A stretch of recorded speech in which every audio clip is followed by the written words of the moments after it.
Ever eat way too many Sour Patch Kids or totally overdo it on the Takis? We've all been there.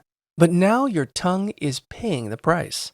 While there's no miracle cure to fix the damage, you can definitely speed up the recovery. First, try identifying where it hurts the most, drying the spot with a cotton swab, and dabbing on a thin layer of over-the-counter soothing oral gel.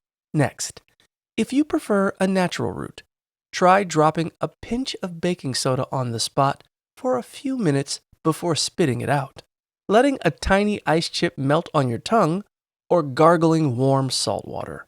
You can also try basic over-the-counter pain relievers to help take the edge off. Finally, give your mouth a break. Skip the hot coffee, ditch the extra salty or crunchy snacks for a couple of days, and brush super gently with a soft toothbrush until your tongue gets back to normal. Just treat your taste buds with respect, and maybe leave the rest of the bag for next week.